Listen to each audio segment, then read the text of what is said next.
All right.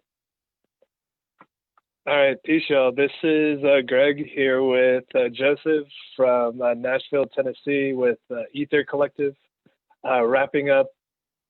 This is the last interview of Movement Mondays live across the Diaspora. We stopped in, we got a little bit of knowledge from like London and like the Memphis area of Tennessee.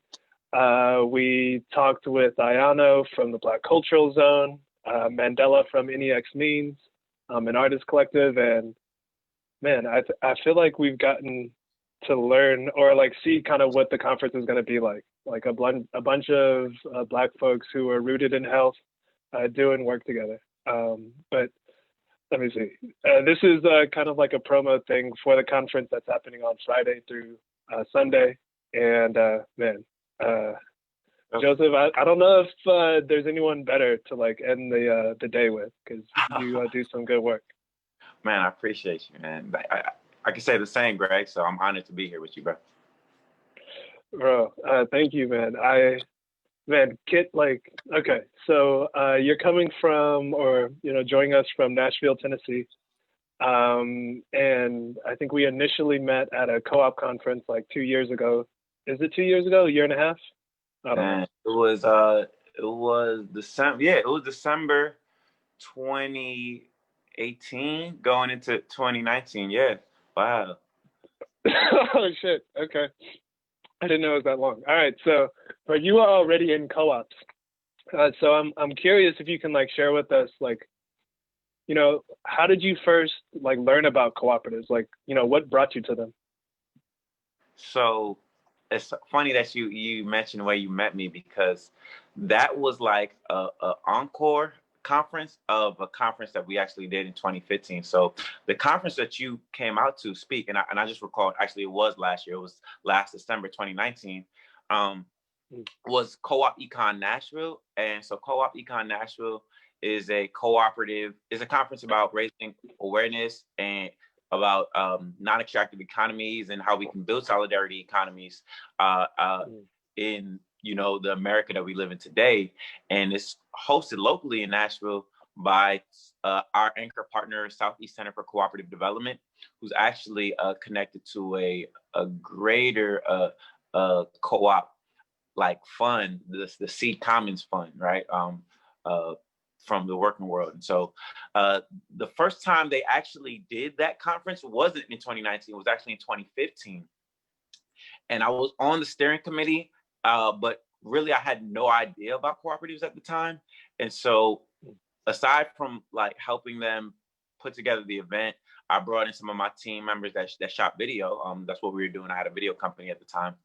And we were like, well, we'll definitely help you document it. And in documenting it, it really like opened our eyes. It was a very exciting experience. First time having to meet a lot of the members from Co-op Jackson and hear Ed Whitfield speak in person. That was exciting always. And and then directly following, wanting to continue my knowledge, wanting to explore deeper the sector of non-extractive economy that I was hearing about. I heard about this documentary called Shift Change. And so Shift Change really, like, if the conference like built it like the appetizer and got my appetite ready for it, Shift Change was a really great follow-up, right? It was a great little entree that I knew I could revisit continually, that I knew I could see across nations, really, because Shift Change featured cooperative groups across nations, and then go take it further and share it with the people that I wanted to build community with. And so that was the easy, hey, check this out. This is like, have you ever heard this? I haven't, but like, and so that's where it started back in 2015. Man, and then you just like kept building from there, huh? Yeah. So it was another. It was like just rolling. And so that fall, Benny and Rosemarie from this, and I got to definitely honor Benny and Rosemarie, the amazing organizers in Nashville around non-extractive economies.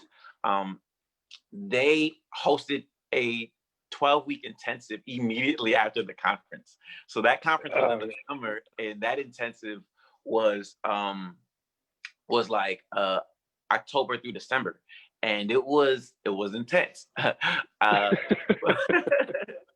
And not everybody that I think that came to that necessarily stayed with the cooperative model or weren't necessarily ready to execute on it, but it definitely took deep root like in my mind and my heart, and I was able to get a few of my artistic friends out with me to geek out a little bit on the topic. And so yeah, and so I was, man, wow. That's real though. Like there's nothing that like takes the place of experiencing something. Like someone telling you something and telling you it's great, it's like but like actually getting into it and like, man, I resonate with that a lot. yeah. And so like Ether Collective, which is like is that one of your newer projects, or has it always been around? Because I know you're into a lot of things. Like if we went into your bio, you would just like list it off. I appreciate it. No, Ether is, so it is definitely always been in my heart. Probably not necessarily in this name and shape, but it was actually built off of some of the previous work that I've done. So personally, my background is as a multifaceted artist. I was a thespian growing up in New York. And then I sang in college. I was actually a Jubilee singer coming to Fisk, and that really expanded my palette for like art. But all the while, I also really appreciated visual arts. You know, I'm a hip hop child, so I had to have all elements as a b-boy, right? And so I yeah, you had to have all four, right? You can't be monolith, no. And so I worked as a gallery curator actually in high school, and then leaving college, there was a gallery opening up. One of my mentors, big brother Thaxton Waters, was leading a gallery called the Art History Class in North Nashville, and it was an amazing cultural space that I just wanted to give time to, and so I would volunteer as a coordinator, and then I started hosting ciphers there because some colleagues of mine had been hosting ciphers on a different side of town that were closing down. And I was like, look, let's keep the movement alive. I have access to this space. And I think what it offers culturally, what it offers creatively will really inspire a lot for a cipher. And so that we did that for 2 years, 2015, 2016. A lot of amazing people were connected through it. And all of that was I would say, not even the planting of the seed, because hip hop, like learning through hip hop has been a lifelong journey for me, right? Learning through, like, there's no, like, even the name Ether is not by happenstance, right? It's not, there's deep meaning behind that. But I used to, when I was at Fisk, I used to teach hip hop to the children in the summer. Like we ran a youth program on the campus of Fisk University. Shout out to amazing HBCUs all over the nation. But Fisk University, where I went to undergrad, I did a thrust math and science program, and I introduced hip hop as an integral component through Hip Hop Week, right? We would do Hip Hop Week and have Hip Hop Day, and we teach the elements, we teach the history, we teach everything back from Cool Herc, right? And you know, Sugar Hill Gang, but we would also really teach like what are the values and how do these art forms actually contribute to how our community and how our culture is growing and thriving each year. And so that obviously resonated with the children a lot. You know, it was and it also was healing and felt purposeful for me, because I knew I was a conduit, right? My elders had passed this on to me, and it was my job to not allow the narrative to be controlled by the mainstream. And I think that's really all young people hear nowadays, if they don't have direct engagement from true people that value and love the art form. And so I knew, like, at that time, I'm like, man, I would love to do like a nonprofit or some type of a social enterprise around hip hop and like teaching the elements and supporting practitioners of the art form to do so with agency. And so in 2016, we started our first really like little collective. It was called Jefferson Street Art Crawl. It was a visual arts collective, and it's still going. But it had more of a nonprofit focus. I don't think we even had the language and the governing tactics to effectively implement a cooperative at the time, but the dream was there, right? The dream. And so that was a nice, and it's still a coalition, right? It still is expanded to a coalition of different arts collectives. But it's so the Jefferson Street Art Crawl and North Nashville Arts Coalition is a beautiful entity. One of my founding colleagues, Alicia Mrazik, actually leads it. She's amazing. She's an amazing leader and a chair for that. But so that vision kind of re-sparked in 2018 in the form of how do we actually implement projects in each art form and support individuals that are true creative leaders to have their own brand, to stand on their own, and have the tools to have agency in this, right? So really the goal is to be a foundation, but at the time we didn't have foundation level resources. But I was always told, you can always, if you're tithing and you're giving back to community, you can do so with your treasure, with your time, and always with your talent. And so didn't have a lot of treasure at the time, right? But time and talent we were highly blessed with. And so at the time,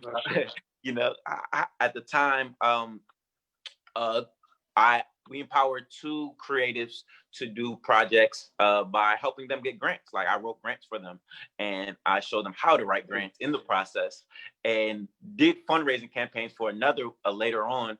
And so in doing that, that was kind of like where the foundation was birthed. And we were like, we're going to share resources. We're going to support each other in our various projects. And we're going to do so in a way that doesn't leave us really at the mercy of an industry that may not always be empowered by our people. Like, it's like a lot of times we're exploited.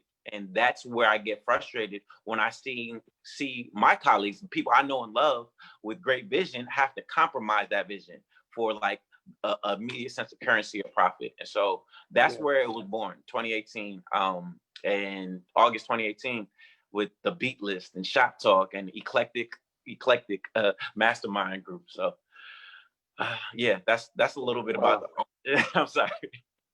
No, I love it because it's like further illustrating a point we had talked about earlier today, where like there's kind of like a runway or an iceberg to like being out there, having success. Like, there's a runway or a foundation that we have to create, and so there's like a lot of building, and it's not always, how do I say, like, we don't always know what we're doing, but we're like, just like making decisions together and, like moving forward in good ways and figuring it out as we go.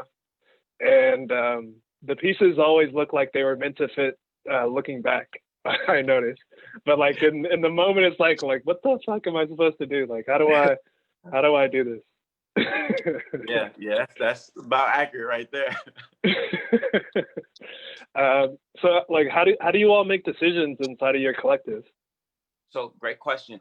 With each project, there's a creative director, and so they really do have on their specific project, they have like the leading word. But collectively, we make decisions twice a year. We have like we have company-wide, if you will, collective-wide meetings in June, around Juneteenth, and then again in August at our anniversary. And usually the decisions that are being made that require everybody are related to, like, we have a large body of resources, or we have a huge opportunity with a potential strategic partner, community collaborator, or in the fall, that's when we vote for new member owners in. And so right now, really the only member owners that were official were the people that we started with. And then we do have, this was our first official year with members. So members that have like, we're looking to orient and potentially join this collective, like, in perpetuity. Like we're looking to be down here, and that's something we don't take lightly. So, we've developed orientation processes, and we've developed a culture and a real clear sense of like who we are and what we stand for, so that anybody that does become a member is empowered with the language, with the knowledge and the skill set to be successful in their project, right? We're not looking to replicate, what was done. So we want to empower everybody in our org. We want to really actually make sure that everybody that is a collective member is not just getting resources, but is getting skill sets and getting a deep understanding of like, how do you build a team? How do you identify, strategic partners? How do you maintain relationships so that you can grow to scale, in several years? And so that takes time, and that, especially if you're creative. I'm a creative. It didn't happen for any of us, even our founding members, overnight. It happened over 5+ years, and so we're willing to walk that with a lot of our members. Yeah. Man, like, did I answer your question? I'm sorry, I might have said. It's great, because like decision making isn't just like the act of like voting, but there's like all of the other stuff, and like sharing values and vision on like how the org should just like run by itself, and like putting that together. So like, yeah, I'm happy for you, man, because I guess this kind of leads into the next question of like, what are you guys up to now? And I hope you can share about CCI. Yeah. Oh man, look, we have to a few things. So like I said, when we first started, not having a lot of resources to today is a huge change in our lives, right?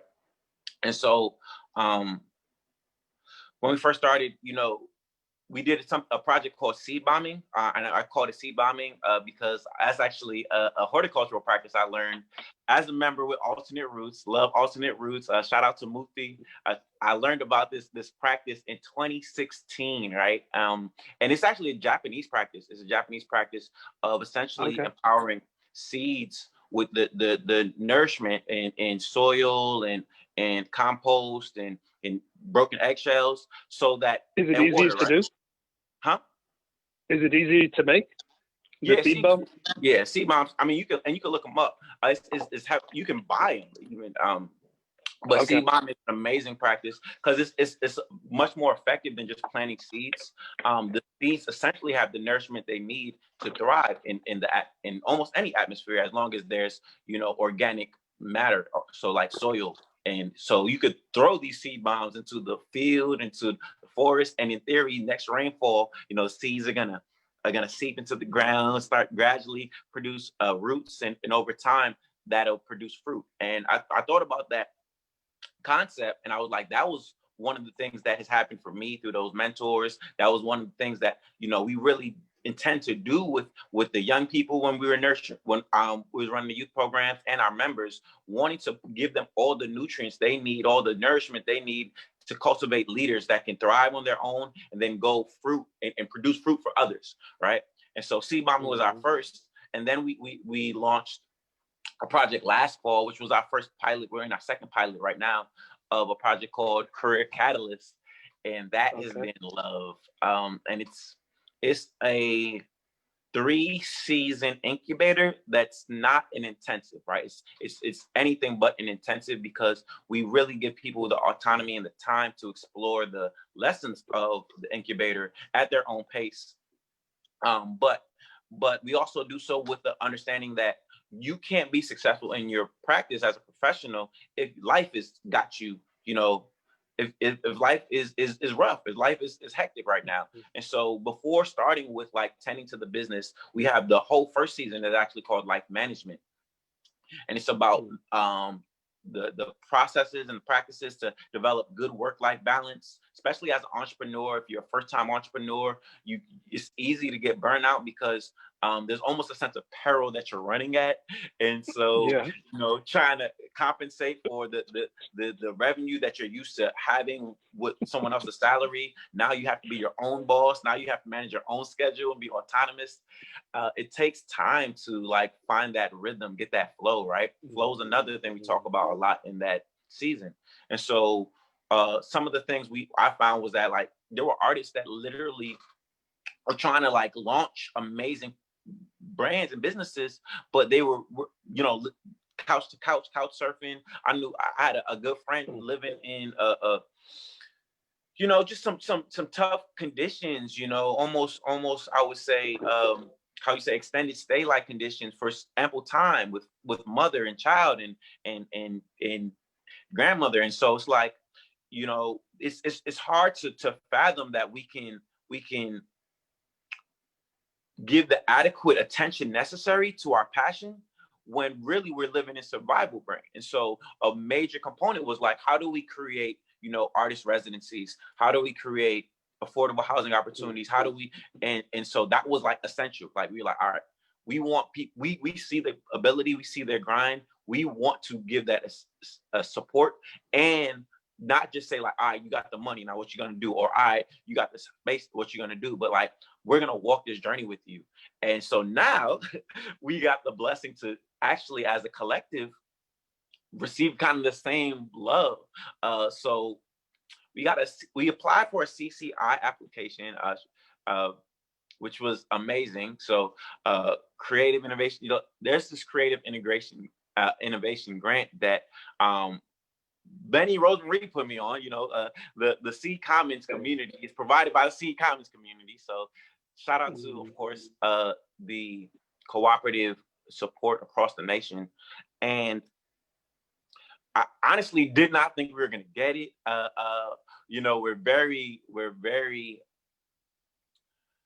young in our journey, and I think still forming in our cooperative. But we earnestly put out, what we've been doing. We shared what we were doing to the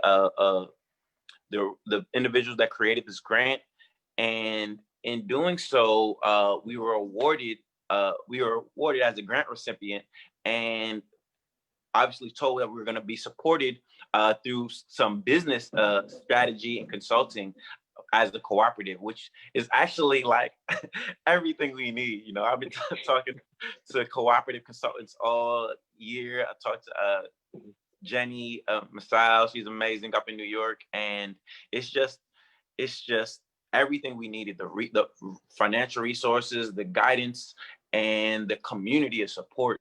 And so it really does feel good to know like that people see and recognize what you've been doing, and that it means something. So yeah, that's where we're at right now. That's what we'll be doing in the turn of the year, despite the COVID American just American life. There's so many things here, from our elections to just the social justice that we're dealing with, and we're still able to see the spark. It really is a great way to close out the year, and a great win for the collective. So that's where we're at. That's what we're doing. A lot of people are turning to arts, or looking and trying to think like, how can we do cooperative stuff in arts? Because like, I think folks are getting more and more like, folks are done with nonprofits really, and like needing to like pander to people and be like, please. It's more like, yo, like, let's get paid fairly for what we're doing, and let's make decisions together. And man, you've been doing this work for a while now, bro. And man, like, I hope that if you're not able to come to the promo cipher on Thursday at 6 Pacific, that I can connect you with Honey Gold Jasmine, who is starting like an artist collective and has been involved in artist collectives. And